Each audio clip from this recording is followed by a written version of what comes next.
तालिबान की हुकूमत काबुल में कायम होने के बाद क्या पाकिस्तान के लिए कोई बड़ा ख़तरा सर उठा रहा है? इस हवाले से कुछ अहम तफसीलात सामने आ चुकी हैं।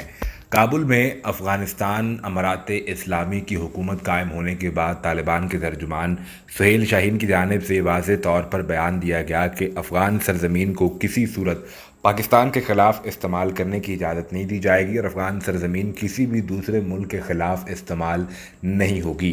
याद रहे कि तहरीक तालिबान पाकिस्तान अफ़गानिस्तान की सरजमीन से ऑपरेट करती रही है और अफ़गानिस्तान की सरजमीन पर भारत की जानिब से बराह रास्त तहरीक तालिबान पाकिस्तान को ट्रेनिंग दी जाती थी और वसाइल फ़राहम किए जाते थे।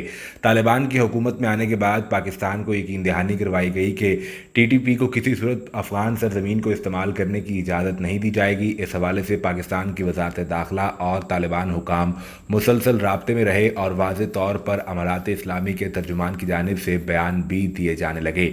लेकिन अब रहमान मलिक, जो कि पाकिस्तान के साबिक वज़ीर दाखिला भी रहे, उनकी जानिब से एक इंतहाई अहम बयान सामने आया है जिसमें तालिबान की हुकूमत से पाकिस्तान को क्या ख़तरात हो सकते हैं, इस हवाले से बात की गई है।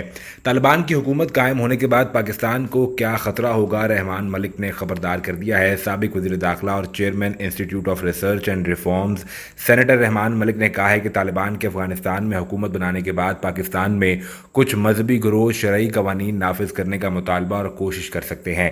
लिहाजा हुकूमत सूरत हाल से निमटने की हिकमत अमली पहले से तैयार रखे। अफ़गान तालिबान का हुकूमत बनाना यकीनी तौर पर कलदम तहरीक तालिबान पाकिस्तान और दीगर शिद्दत पसंदों को पाकिस्तान में मुतासर करेगा, क्योंकि TTP मुकम्मल तौर पर पाक अफ़गान सरहद पर काम कर रही है और दाइश के साथ मिलकर पाकिस्तान में दहशत गर्दाना कार्रवाइयाँ कर रहे हैं।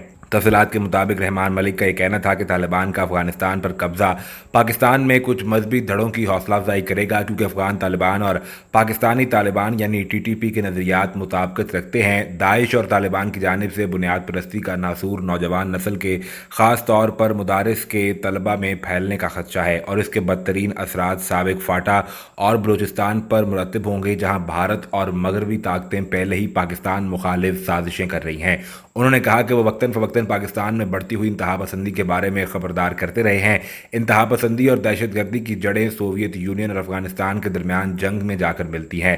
जब पाकिस्तान ने साबिका सोवियत यूनियन और अफ़गानिस्तान के दरमियान जंग के दौरान जहाद में हिस्सा लेने का फैसला किया तो हज़ारों जहादी सोवियत यूनियन से लड़ने के लिए हमारे मुल्क में उतरे। जब जंग ख़त्म हुई तो इस इलाके में 300 मजहबी मदरसे थे और जब पाकिस्तान में हुकूमत आई तो ये तादाद 23,000 तक पहुँच चुकी थी। हालांकि तमाम मदारिस दहशत गर्दी में मुलविस नहीं थे, लेकिन इनमें पढ़ने वालों के ब्रेन वॉश करने की कोशिश की गई।